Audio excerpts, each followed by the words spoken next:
Naturalisasi itu diperlukan karena memang kita memerlukan menghadapi event yang lebih tinggi.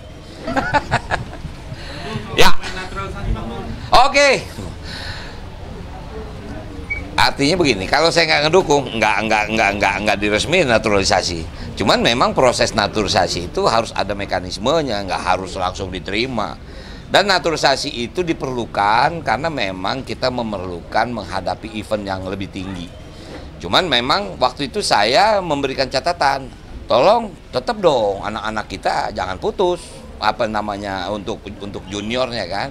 Alhamdulillah sekarang 17 bagus, 20 bagus. Itu sebetulnya adalah cikal bakal dari naturalisasi yang memang ciptakan.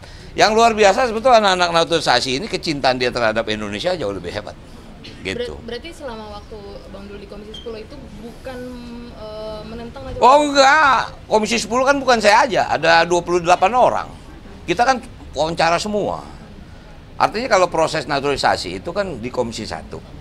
Produknya itu Komisi 1. Kita ini hanya dijadikan apa? Masukan bahwa karena komponen ini masuk di olahraga, kita ada di situ. Dan kita harus tahu betul supaya tidak menjadi salah, jangan sampai setelah dia menjadi warga negara tiba-tiba mungkin dia pindah.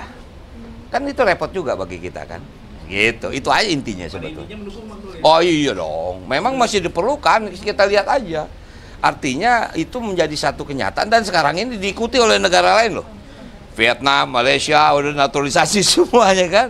Nah, kita mendapat satu berkah bahwa anak-anak kita jauh lebih banyak daripada mereka. Misal Singapura juga naturalisasi, Malaysia, Vietnam gitu kan. Cuman Indonesia lebih banyak. Kita ada di Jerman, kita ada di Belanda gitu. Jadi menurut Bang Dul harus ada pembatasan nggak sih?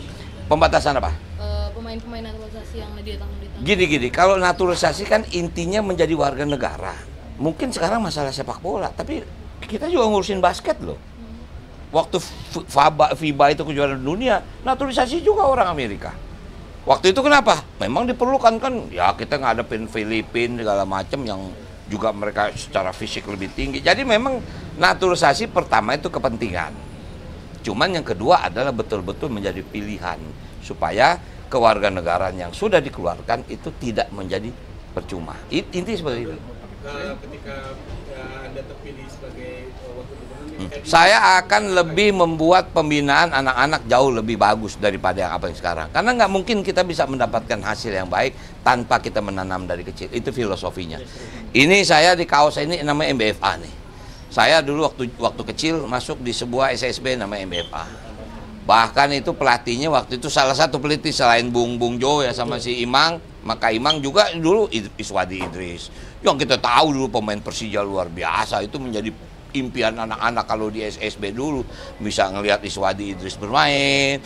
Kebetulan kalau angkatan saya dulu ada Budi Tanoto, Wahyu Tanoto, gitu. Itu angkatan saya tuh, gitu. bagaimana caranya Pak? Apa? Bagaimana caranya untuk mengembangkan bibit-bibit dari Jakarta ini? Bikin SSB. Saya pernah punya SSB. Namanya SSB Sidul. Itu dulu berlatih hampir 2 tahun, 3 tahun di Kuningan. Cuma ya jujur SSB itu kan ya maaf ya kita kan mampuan sendiri. Memang biaya besar ya, bayangkan Anda bisa tahu dong sewa lapangan berapa. Sementara kan SSB itu kan ya namanya kalaupun anak-anak berlatih juga nggak bisa menjadi bisnis oriented gitu. Itu harus menjadi bagian dari CSR. Itu aja sebetulnya. Tadi Bang Dul tadi menyebut akan meminta GBK dari pemerintah pusat ketika sudah bukan meminta, pahamin dulu. Iya, gimana Bang? Kan nanti kalau pemerintah, ini kan begini, GBK itu kan dipegang Seknek. Nanti kan pindah katanya ke IKN. Nah, Seknek kan berarti pindah juga. Pengelolaan GBK gimana? Mungkin saja loh, bukan Pak. Mungkin saja yang kelola adalah Pemprov DKI. Mungkin, gitu. Ya. Oke.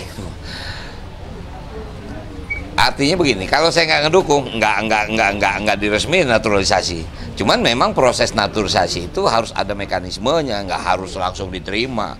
Dan naturalisasi itu diperlukan karena memang kita memerlukan menghadapi event yang lebih tinggi.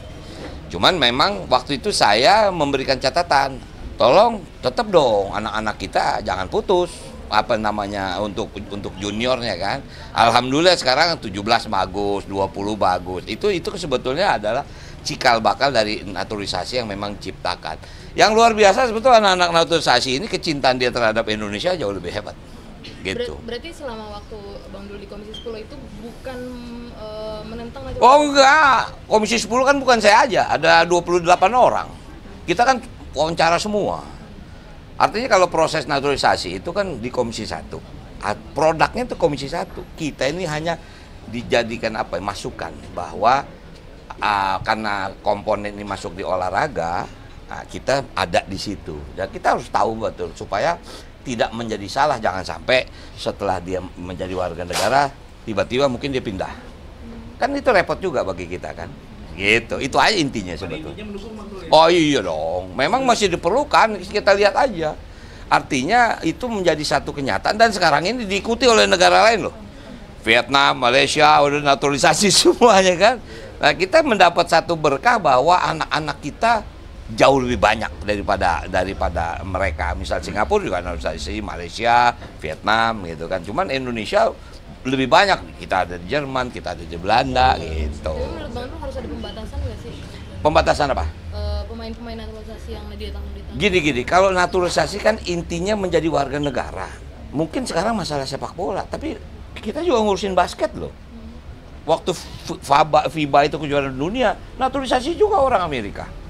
Waktu itu kenapa? Memang diperlukan kan, ya kita ngadepin Filipina segala macam yang juga mereka secara fisik lebih tinggi. Jadi memang naturalisasi pertama itu kepentingan. Cuman yang kedua adalah betul-betul menjadi pilihan supaya kewarganegaraan yang sudah dikeluarkan itu tidak menjadi percuma. Inti seperti itu. Ketika Anda terpilih sebagai wakil gubernur, saya akan lebih membuat pembinaan anak-anak jauh lebih bagus daripada yang apa yang sekarang. Karena nggak mungkin kita bisa mendapatkan hasil yang baik tanpa kita menanam dari kecil. Itu filosofinya. Ini saya di kaos ini namanya MBFA nih. Saya dulu waktu kecil masuk di sebuah SSB namanya MBFA. Bahkan itu pelatihnya waktu itu salah satu pelatih selain Bung Jo ya sama si Imang, maka Imang juga dulu Iswadi Idris. Yang kita tahu dulu pemain Persija luar biasa, itu menjadi impian anak-anak kalau di SSB dulu bisa ngelihat Iswadi Idris bermain. Kebetulan kalau angkatan saya dulu ada Budi Tanoto, Wahyu Tanoto, gitu. Itu angkatan saya tuh, gitu. Bagaimana caranya, Pak? Apa? Bagaimana caranya untuk mengembangkan bibit-bibit dari Jakarta ini? Bikin SSB. Saya pernah punya SSB. Namanya SSB Sidul. Itu dulu berlatih hampir 2 tahun, 3 tahun di Kuningan.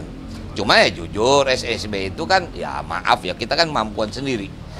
Memang biaya besar ya, bayangkan Anda bisa tahu dong sewa lapangan berapa. Sementara kan SSB itu kan ya namanya kalaupun anak-anak berlatih juga nggak bisa menjadi bisnis oriented gitu. Itu harus menjadi bagian dari CSR. Itu aja sebetulnya. Oke ya. Tadi Bang Dul tadi menyebut akan meminta GBK dari pemerintah pusat ketika sudah Bukan pindah meminta, pahamin dulu.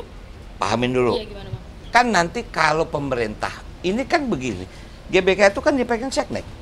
Nanti kan pindah katanya ke IKN. Nah, Seknek kan berarti pindah juga. Pengelolaan GBK gimana? Mungkin saja loh, bukan Pak. Mungkin saja yang kelola adalah Pemprov DKI. Mungkin gitu. Oke?